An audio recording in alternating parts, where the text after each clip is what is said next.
Vous connaissez peut-être les 3 royaumes de Chine à travers des romans, des films ou des jeux vidéo. Mais saviez-vous qu'il existait aussi une période des 3 royaumes en Corée ?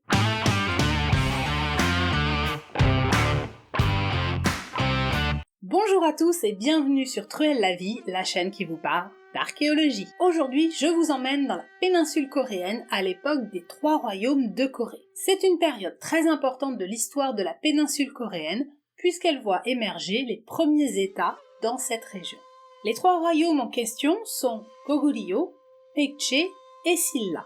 Vous trouverez différentes orthographes en fonction des systèmes de transcription du coréen. Leur histoire a été racontée dans des chroniques coréennes qui attribuent des origines mythiques aux différents fondateurs de ces 3 royaumes. Du coup, comment démêler le vrai du faux et qu'en dit l'archéologie ?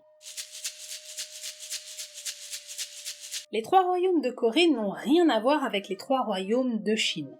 La période des 3 royaumes de Chine dure de 220 à 280 de notre ère. La période des 3 royaumes en Corée dure du 4e siècle de notre ère environ à 668. Il y a 2 chroniques historiques coréennes qui racontent l'histoire des 3 royaumes de Corée. Elles ont été écrites plus de 500 ans après la fin de la période concernée et donc ne sont pas très fiables.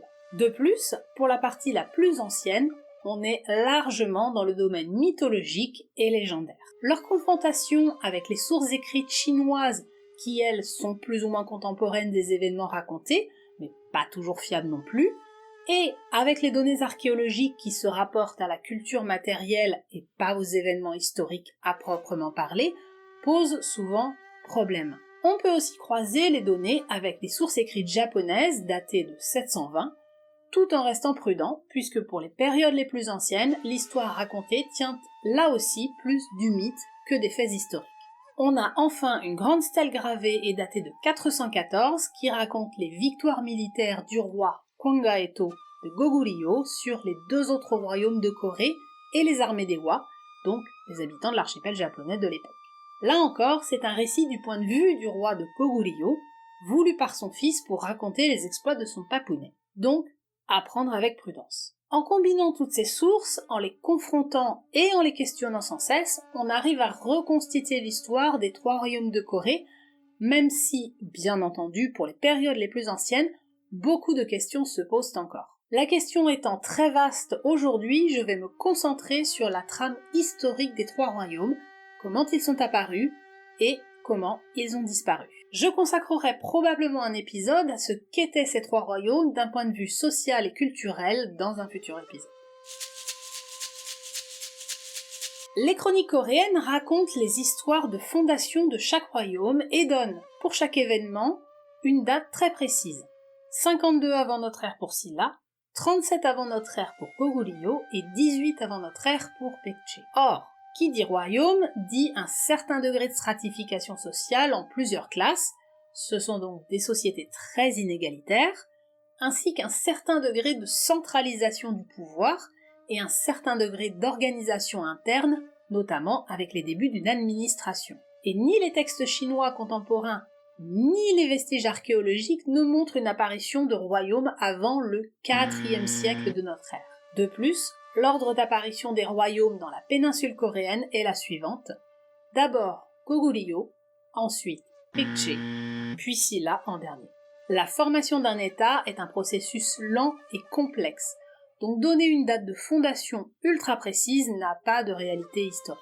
Les gens ne se sont pas réveillés un matin en disant « Bon les gars, à partir d'aujourd'hui, c'est moi le roi, mes potes gouverneront avec moi, ici, ça sera la capitale, et tous les autres, eh bien vous obéissez. Merci et bisous !»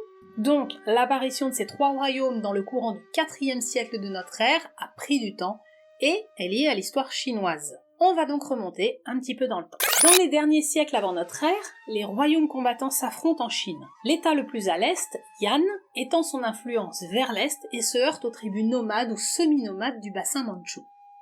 C'est via l'état de Yan que la technologie du fer va se répandre dans la péninsule coréenne. En 220 avant notre ère, Yan est détruit par l'état de Chin et de nombreux réfugiés de Yan fuient à l'est vers la péninsule coréenne, emportant avec eux leur culture et leur technologie. Ensuite, l'Empire chinois des Han établit des commanderies dans le nord de la péninsule coréenne à partir de 108 avant notre ère. Les langues, Xuantu, Lintu et Daifang. Si on a réussi à localiser la capitale de Lelang dans l'actuelle Pyongyang, la capitale de Corée du Nord, il y a encore discussion pour savoir où étaient situées exactement les autres commanderies et quelle était l'extension du territoire qu'elles contrôlaient. Comme ces commanderies étaient clairement des colonies chinoises, les frictions politiques actuelles font que selon les cartes coréennes ou chinoises, on a des territoires plus ou moins étendus pour ces commanderies. Les Nord-Coréens, eux, réfutent carrément l'existence de Lelang, malgré de très nombreux vestiges archéologiques retrouvés sur place. La culture matérielle retrouvée en archéologie montre que Lelang était composée à la fois de populations de culture chinoise de l'Empire Han et de culture locale, donc elle-même avait une culture composite. Vous voyez qu'en matière de culture, tout est toujours complexe et mélangé, même aux périodes les plus anciennes. Des élites locales ont d'ailleurs été incorporées à l'administration chinoise de Lelang. On a retrouvé leur tombe. Pendant ce temps, dans l'est de la Mandchourie, des tribus locales sont au contact de la commanderie chinoise de Xuantu. Avec le temps, ces tribus forment une sorte de confédération de chefferies qui s'organise de plus en plus et en viennent à être appelées dans les sources chinoises Goguryeo. Mais il ne s'agit pas encore du royaume de Goguryeo en tant que tel, plutôt une sorte de confédération de chefferies. Les gens de Goguryeo étaient connus pour être d'excellents cavaliers et étaient parfois incorporés aux armées Han. Les sources chinoises indiquent cependant que leur esprit rebelle a obligé les Chinois à envoyer les armées de Puyo, un autre royaume encore plus au nord, contre Goguryeo. Comme souvent sur ces frontières, l'Empire chinois applique la tactique de diviser pour mieux régner.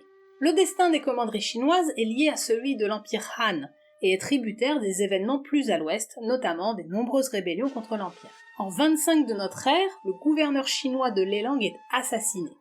La commanderie est reprise en main par les Han 5 ans plus tard, et donc beaucoup de gens fuient Lelang vers le sud de la péninsule coréenne. Ce type de migration se répète au IIe siècle de notre ère. Ces gens, chaque fois qu'ils fuient, emportent avec eux leur culture et leur technologie.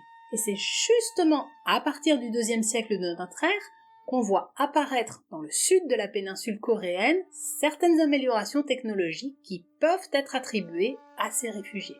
Et du coup, qu'y avait-il au sud de la péninsule coréenne à ce moment-là? Eh bien, il y avait des tribus organisées en chefferies, chacune contrôlant un petit territoire. Les sources chinoises décrivent 3 grandes confédérations de chefferies qu'ils nomment Samhan, les 3 Han.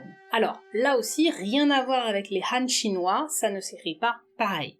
Donc on a les Han chinois, de l'Empire chinois des Han, et les Han coréens au sud. Archéologiquement parlant, on peut suivre l'évolution de ces chefferies vers de plus en plus de complexité.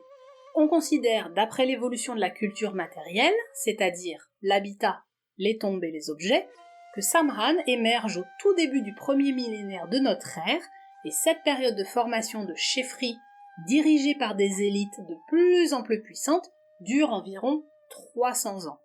Ça prend du temps.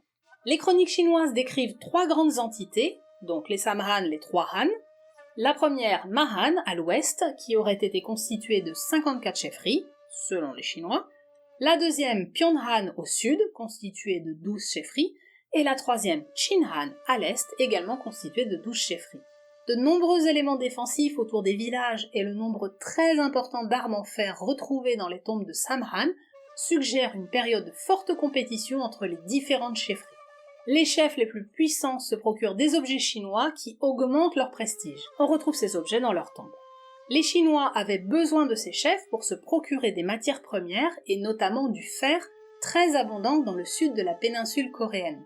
Les chefs Samhan avaient aussi la possibilité de venir à la commanderie la plus proche pour prêter allégeance à l'empereur en apportant un tribut, et recevoir des titres et des cadeaux en retour pour accroître leur prestige. Les Chinois ont donc institué là encore la tactique qui consiste à maintenir tous ces chefs en compétition les uns avec les autres afin d'éviter qu'ils ne s'unissent contre l'influence chinoise. Et tant que l'empire chinois des Han puis la dynastie des Wei restent puissants, ça marche. Mais à partir du moment où la puissance chinoise faiblit, et donc sa mainmise sur le nord de la péninsule coréenne et son influence sur le sud faiblissent aussi, les choses vont évoluer. À partir du IIe siècle de notre ère, la puissance chinoise dans la péninsule coréenne diminue fortement. Les élites locales gagnent en puissance. On le voit en archéologie car c'est à cette époque qu'apparaissent des tombes de plus en plus grandes formées de chambres funéraires en bois, alors qu'avant on avait de simples cercueils, et contenant de plus en plus d'objets funéraires, signe de richesse.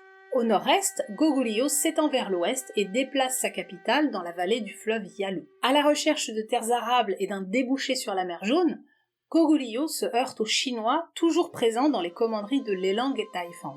En 244, les Wei détruisent la capitale de Goguryeo en représailles. Avec la chute des Wei en 265, chacun son tour, la commanderie de Daifang est abandonnée. Ce qui reste de Lelang résiste jusqu'en 313, date à laquelle elle est définitivement détruite par Goguryeo, qui s'est entre-temps reconstitué.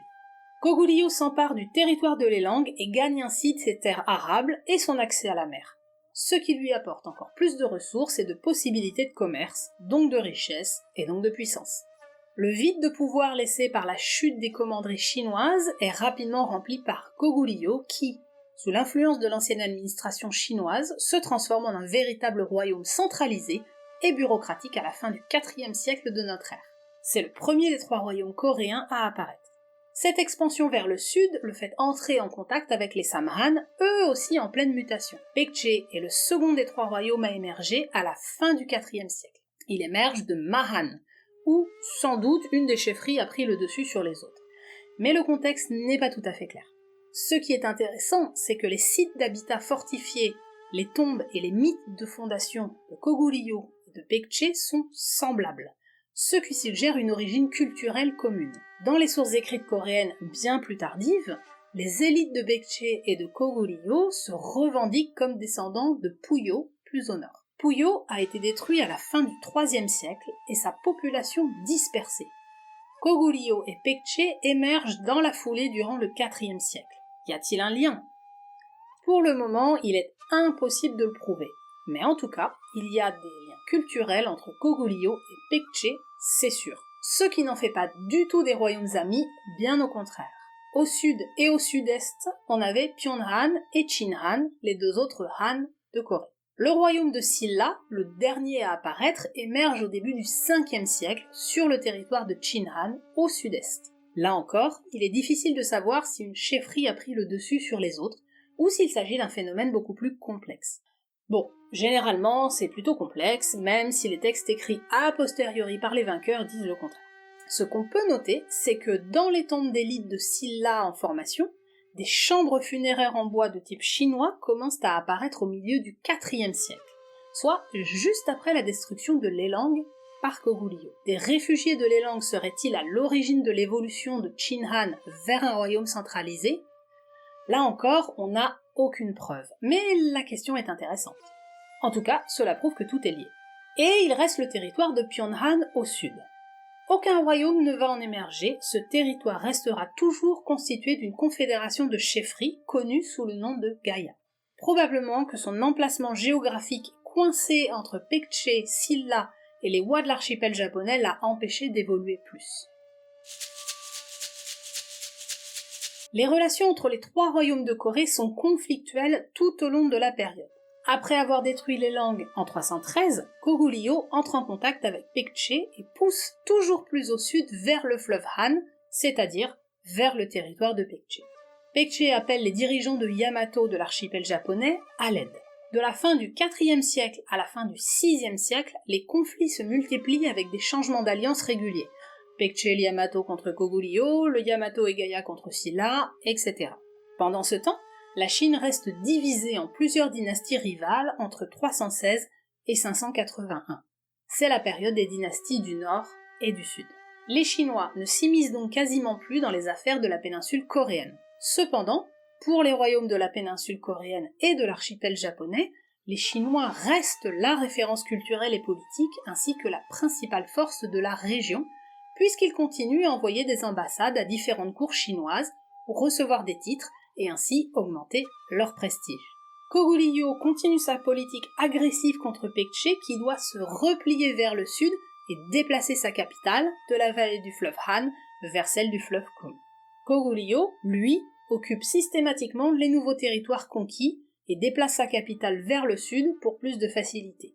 Archéologiquement parlant, on a identifié une 50aine de forteresses ainsi que des villages et beaucoup de poteries de type Koguryo dans les territoires perdus par Pekche, ce qui prouve une installation durable et pas seulement des raids.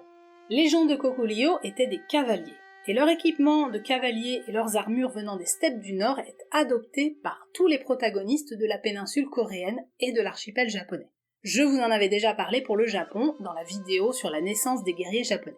Silla entame également son expansion et conquiert Gaya. La fuite de nombreux réfugiés de Pekche et Gaya vers leur allié le Yamato de l'archipel japonais aura de très importantes conséquences dans l'évolution du royaume de Yamato, notamment avec l'arrivée de l'écriture, du bouddhisme et de nombreuses nouvelles technologies qui accéléreront son développement. En Chine, les dynasties Sui puis Tang réunifient l'empire à partir de 589. Silla joue sa meilleure carte en concluant une alliance avec les Tang qui lui permettra de conquérir Pekche en 660 et de se débarrasser de Koguryo, qui était pourtant le royaume le plus puissant des trois. Mais pris en tenaille entre Silla au sud et les Tang à l'ouest, Koguryo est défait en 668. Silla, dernier royaume à s'être formé, reste le seul maître de la péninsule coréenne. L'époque des trois royaumes de Corée est une période extrêmement importante mais aussi extrêmement complexe. Son étude nécessite de jongler entre différentes sources d'informations, plus ou moins fiables et pas toujours d'accord entre elles. Cette période démontre aussi qu'on ne peut pas étudier l'histoire d'un pays sans étudier de manière plus large toute la région dans laquelle il se situe.